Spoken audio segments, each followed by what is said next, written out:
irnos a Francia, imaginariamente, y a una Francia decimonónica, es decir, del siglo XIX, donde el Perú, contra todo pronóstico y seguramente que contra la creencia de muchos peruanos, era un tema de mucha actualidad. Grandes escritores, pensadores franceses, europeos en general, habían hablado sobre el Perú, pero digamos que lo hubiera hecho Jules Verne o Julio Verne, como decimos en castellano, quizás el escritor de todos los tiempos más vinculado a la ciencia, a la tecnología, a una visión, redundando, ¿no? Visionaria, ¿no? Una actitud, digamos, visionaria del desarrollo de la ciencia, etcétera, es algo sumamente alentador. Julio Verne, Jules Gabriel Verne era su nombre, había nacido en Nantes, esta ciudad de donde venía el infortunado futbolista Sala, ¿no? Cuya avioneta ha caído en el Canal de la Mancha. Nació un 8 de febrero, es decir, dentro de 2 días estaríamos conmemorando un aniversario más del nacimiento de este hombre sin par, que nació en 1828. Murió en una ciudad más bien del norte de París, que se llama Amiens, el 24 de marzo de 1905. Y estamos en los estudios con el peruano que posiblemente conozca en la actualidad más de Julio Verne. Le agradezco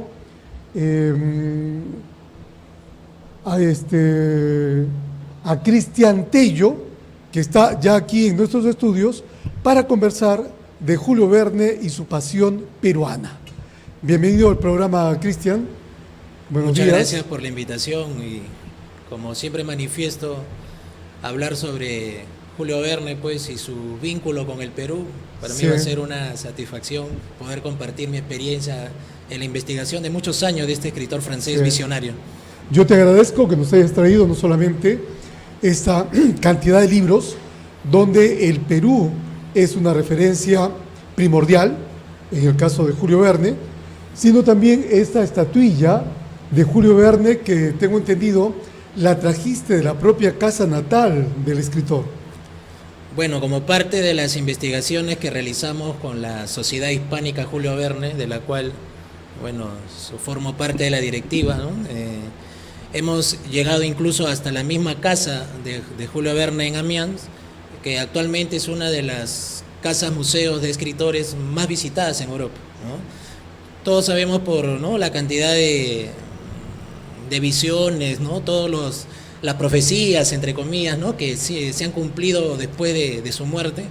Es un escritor muy, muy estudiado en Europa, ¿no? Prácticamente en cada país europeo hay una sociedad de estudios acerca de Verne, así que yendo a visitar la casa mansión de Verne, ahí estaba la estatuilla y bueno, no dudé en traerla, ¿no?, como un recuerdo. Pues, claro, es que Julio Verne no solamente es un novelista, hay que decir que en su tiempo, como lo había sido Dumas, ¿no?, el autor de Los Tres Mosqueteros, hay el Dumas padre y el Dumas hijo.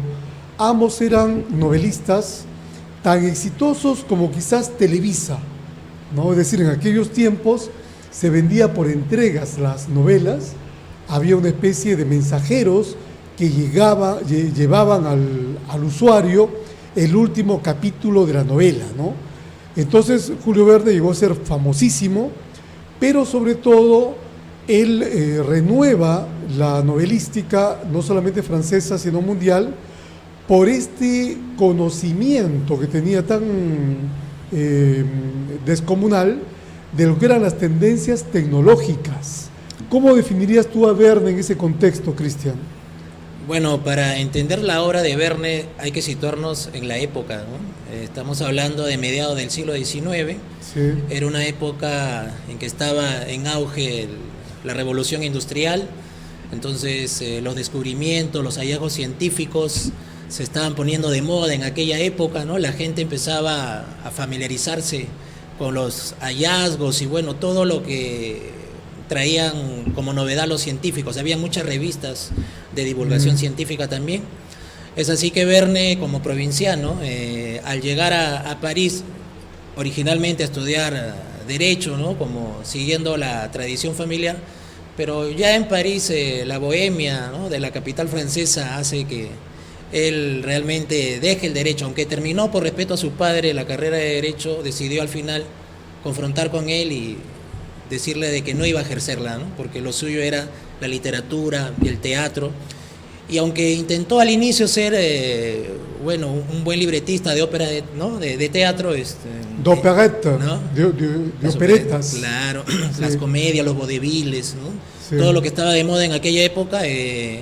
Verne pudo notar de que la París literaria de ese siglo estaba muy ocupada ya por personajes, ¿no? como Dumas, ¿no? Víctor Hugo, Claro. ¿no? Flaubert, ¿no? Sí. Por citar algunos, Claro. Baudelaire. En realidad Entonces, la época es portentosa para la literatura francesa, ¿no? entonces Sí. Verne en ese contexto, bueno, dijo, yo como un joven provinciano nuevo que quiero destacar en este ambiente literario copado de estrellas, va a ser complicado que yo pueda sobresalir.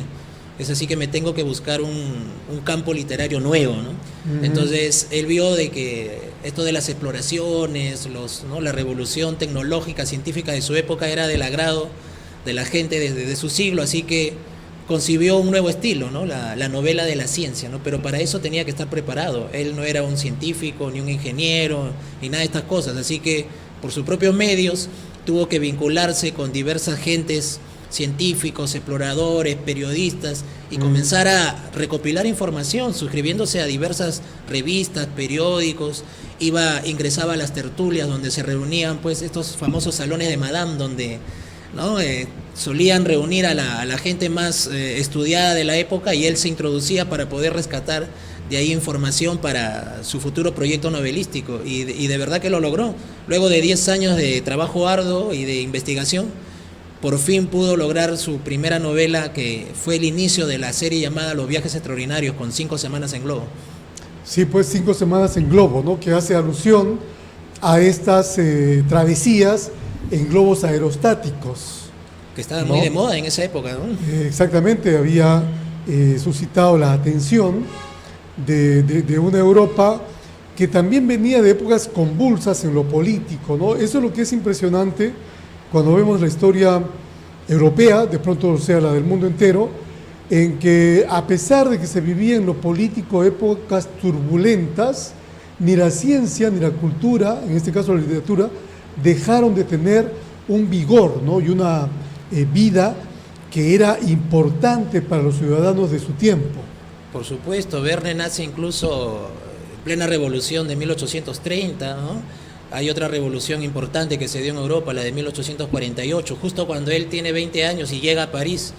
Llega justamente en esa época de la revolución de 1848. Sus familiares tenían el temor de que algo le pudiera suceder, pero él terminó apartándose del tema político y se concentró bien en lo que era su proyecto literario, que Sí. aunque tuvo muchos problemas, porque su padre incluso, al enterarse de que ya no quería seguir con la carrera de Derecho, le suprimió el apoyo económico y tuvo que pasar muchas dificultades, muchas estrecheces, digamos, pero valió la pena, porque gracias a ese esfuerzo hoy gozamos de un Julio Verne visionario, y del cual sus novelas se siguen estudiando, a pesar de ser un autor clásico del siglo XIX, se estudian con la misma pasión que se hizo en su momento, ¿no? Y bueno, y también a Verne se le considera pues una suerte de adelantado en logros tecnológicos que luego se vieron plasmados ya en el siglo XX, ¿no?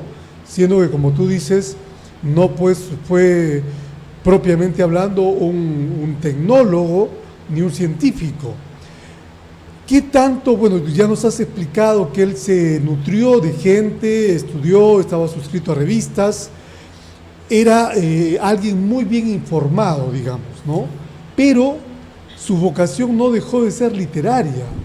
No, él, como le dije, él tenía siempre, ¿no?, la convicción de ser un escritor, pero su estilo novelístico tenía que ser siempre vinculado con la ciencia, la historia, la geografía. Lo que él decía era, yo debo, como dice, enseñar, ¿no?, de una manera amena, sin que el lector incluso se dé cuenta que se le está enseñando o instruyendo, ¿no? Esa era su labor pedagógica, que junto a su editor Jules Hetzel ¿no? Al fundar esta serie de los viajes extraordinarios, ese era su propósito. Era una época donde, como estaba comentando, se publicaba mucho los folletines, ¿no? Las Sí. entregas semanales o quincenales. Así es. Entonces, en esa época se impulsaba mucho la educación en la juventud de Francia o en general en Europa. Y había pues una expectativa siempre que el siguiente capítulo, qué es lo que iba a continuar, ¿no? Y Verne tenía que, por contrato, hacer 2 o hasta 3 libros al año. Entonces su imaginación tenía que irse pues a veces a extremos impensables, ¿no? Sí. Cosa que a fin de año, cuando se acababa la serie, salían los libros ya en formato, ¿no?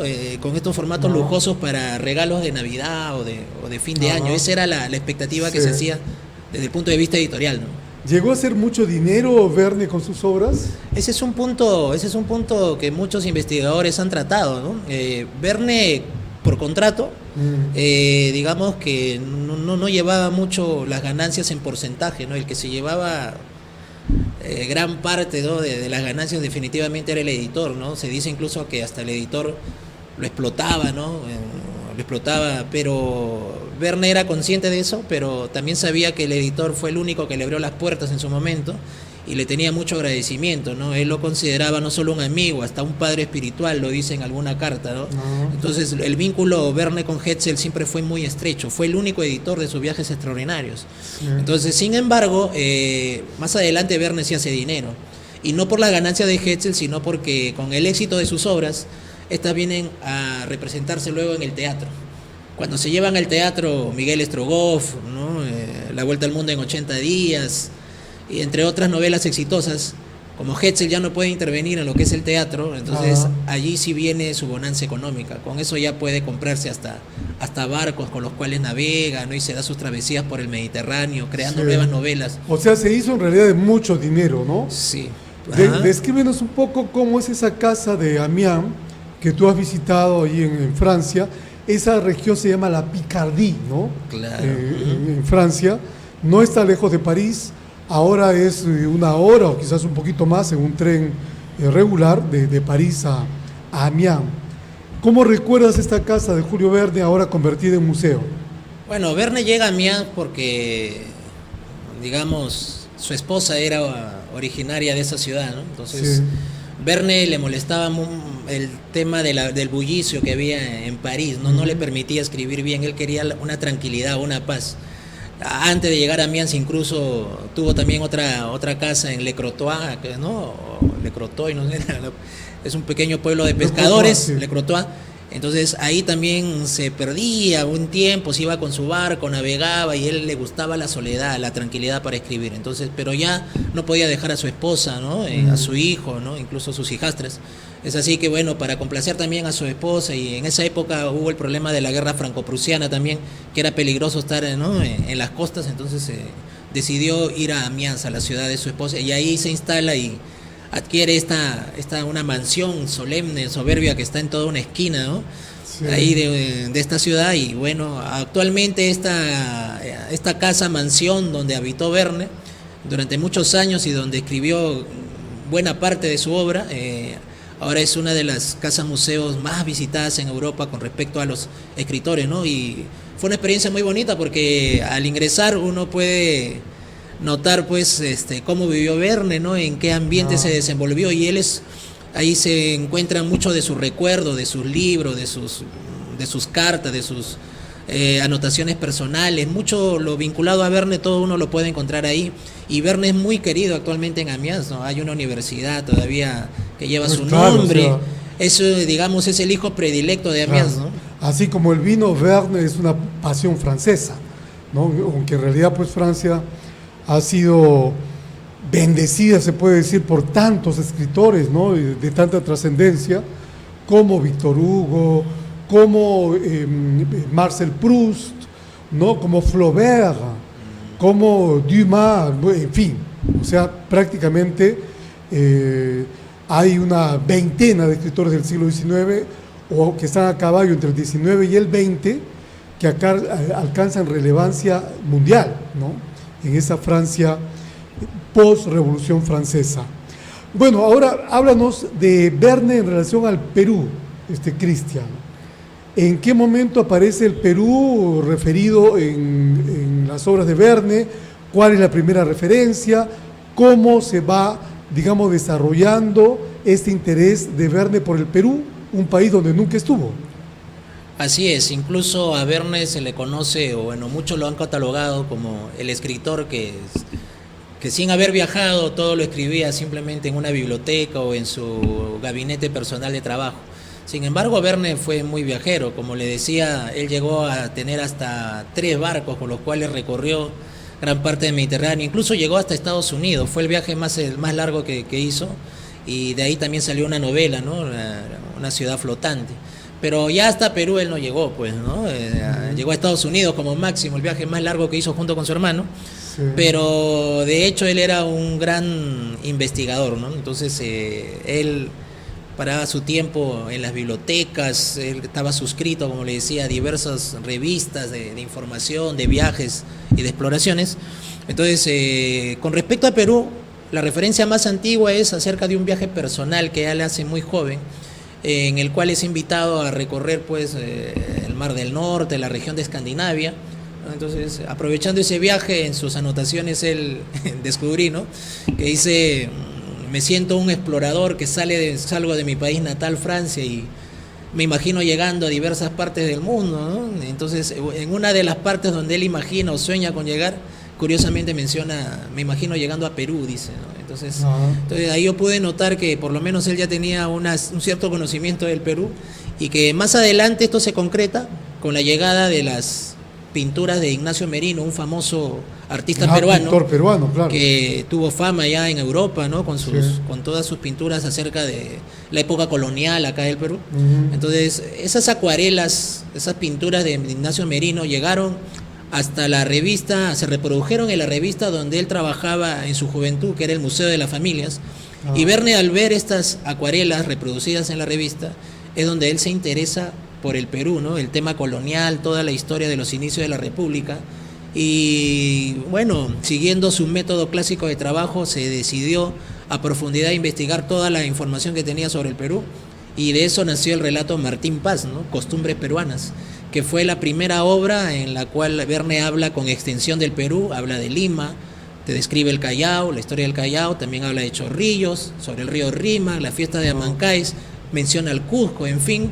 El libro es muy rico para poderlo explorar, e incluso nosotros como Sociedad Hispánica Julio Verne nos volcamos justamente a este proyecto de traducir este cuento tan importante de Verne sobre el Perú, traducirlo al idioma quechua, que estamos buscando ese apoyo de alguna institución, de alguna persona, ¿no?, de buena fe, que nos pueda ayudar en este proyecto y hacerlo conocer no solamente pues a los de habla castellana, sino a toda la gente de pues bueno, quechua, ¿no? Quizás ahí hay un llamado que hacerle a